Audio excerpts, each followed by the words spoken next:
Self-defense. Self-defense, primarily in British English, is a countermeasure that involves defending the health and well-being of oneself from harm. The use of the right of self-defense as a legal justification for the use of force in times of danger is available in many jurisdictions. Physical self-defense is the use of physical force to counter an immediate threat of violence. Such force can be either armed or unarmed. In either case, the chances of success depend on various parameters related to the severity of the threat on one hand, but also on the mental and physical preparedness of the defender. Unarmed. Many styles of martial arts are practiced for self-defense or include self-defense techniques. Some styles train primarily for self-defense, while other martial or combat sports can be effectively applied for self-defense. Some martial arts train how to escape from a knife or gun situation, or how to break away from a punch, while others train how to attack.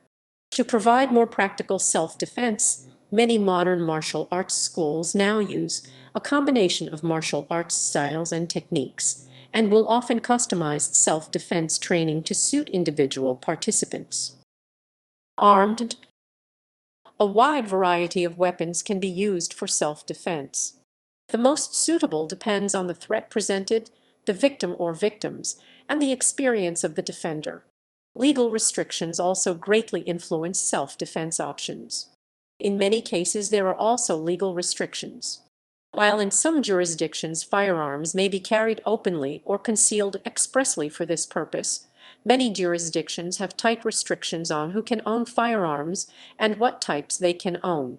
Knives, especially those categorized as switchblades, may also be controlled, as may batons, pepper spray, and personal stun guns and tasers, although some may be legal to carry with a license or for certain professions.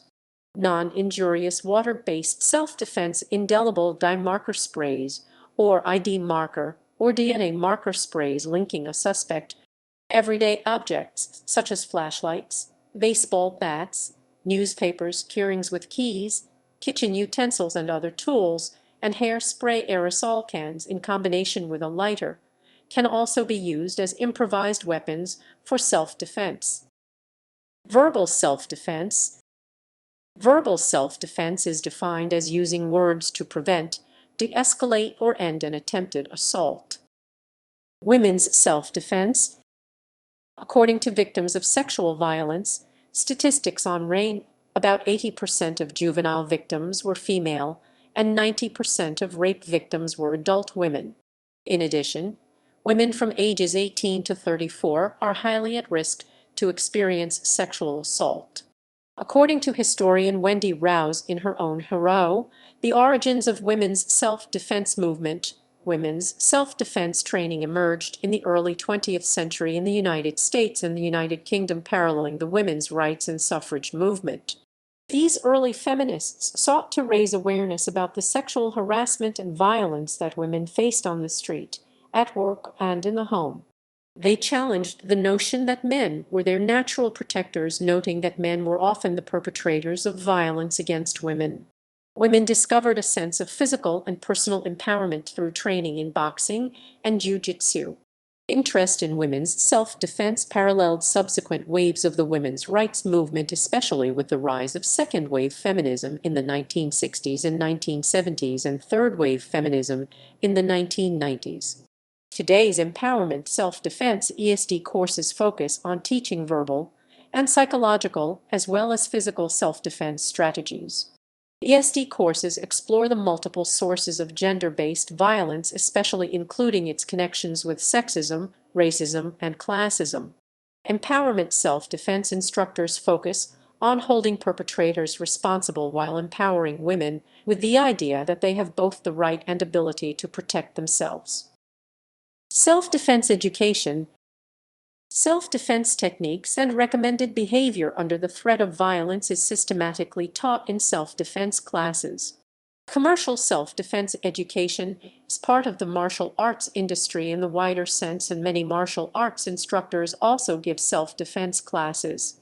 While all martial arts training can be argued to have some self-defense applications, self-defense courses are marketed explicitly as being oriented towards effectiveness and optimized towards situations as they occur in the real world.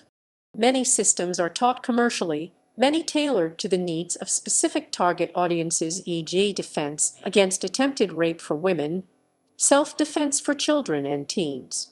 Notable systems taught commercially include civilian versions of modern military combatives, such as Krav Maga, Defendo Spear Systemum, Ido Spear Systemum, Jiu-Jitsu and arts derived from it, such as Aikijutsu, Aikido, Bartitsu, German Jiu-Jitsu, Kodokan Goshin Jutsu, model mugging, traditional unarmed fighting styles like karate, kung fu, hapkido, pencaksilat, tikayon, etc.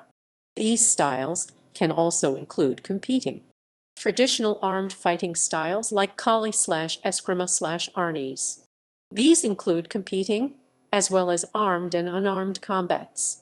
Street fighting-oriented, unarmed systems, such as Jeet Kune Do, Kajukenbo and Kisi fighting method, martial sports such as boxing, kickboxing, Muay Thai, savate, shootboxing, Sanchu, Taekwondo, grappling, judo, Brazilian Jiu-Jitsu, Sambo, mixed martial arts, and wrestling.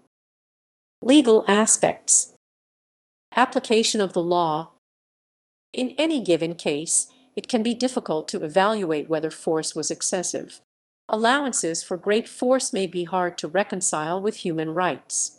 The Intermediate People's Court of Foshan, People's Republic of China, in a 2009 case ruled the killing of a robber during his escape attempt to be justifiable self-defense because the robbery was still in progress at this time.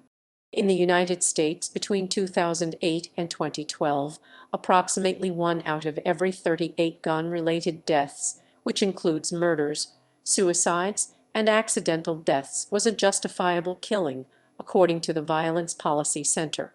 In Canada, self-defense, in the context of criminal law, is a statutory defense that provides a full defense to the commission of a criminal act. It operates as a justification, the successful application of which means that owing to the circumstances in which the act was produced, it is not morally blameworthy. There are 3 elements an accused must demonstrate to successfully raise self-defense. First, the accused must demonstrate that she or he believed on reasonable grounds that force was going to be used against her or him or another person, or that a threat of force is being made against her or him or another person. The reasonableness of the belief is assessed through both a subjective and objective lens. Certain beliefs, including racist beliefs and beliefs induced by self-intoxication, are prima facie unreasonable. Other beliefs related to the subjective experience of the accused may, however, be reasonable. These include any relevant military training or kill, heightened awareness of patterns of cyclical violence in intimate relationships (RV Lavalley), and whether the accused has autism (RV Kagan). Second, the act that constitutes the offense is committed for the purpose of defending or protecting themselves or the other person from that use or threat of force. Third, the act that constitutes the offense must have been reasonable in the circumstances. There are a number of indicia which factor into whether the act was reasonable in the circumstances. For one, was the violence or threat of violence imminent? Usually, if there is a significant time interval between the original unlawful assault and the accused's response, it undermines the contention that there were no other means available to respond to the potential use of force, and one tends to suspect that the accused was motivated by revenge rather than self-defense. However, RV Lavalley accepted expert evidence demonstrating that people experiencing battered women's syndrome have special knowledge about the cyclical nature of violence in a way allows them to foresee when harm is coming. Second, it's relevant whether there was a reasonable avenue of escape available to the accused.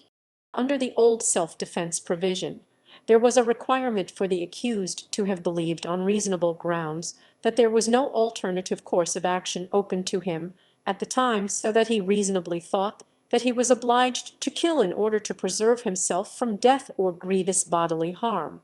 Now, even though 34 is only one consideration in a non-exhaustive list, the mandatory role it used to play in the common law suggests it carries considerable weight in determining the reasonableness of the act in the circumstances under 34 C, E, E, E. As such, while there is no absolute duty to retreat, it is a prerequisite to the defense that there were no other legal means of responding available. In other words, there may be an obligation to do retreat where there is an option to do so, R.V. Kane. However, there is an exception to the obligation to retreat, which is there is no requirement to flee from your own home to escape an assault to raise self-defense, R.V. Ford. Moreover, evidence of the accused suffering from battered women's syndrome may evince that the accused reasonably perceived there to have been no means of escape, R.V. Lavallee. Third, the accused's role in the incident may play into the reasonableness of her or his act. Consideration of the accused's role is not limited to whether he did any provocative or unlawful acts, as it was under the old self-defense provisions, R.V. Kill. Fourth, the nature and proportionality of the accused's response will factor into whether it was reasonable. While a person is not expected to weigh to a nicety the measure of force used to respond to violence, or a threat thereof, grossly disproportionate force will tend to be unreasonable, or become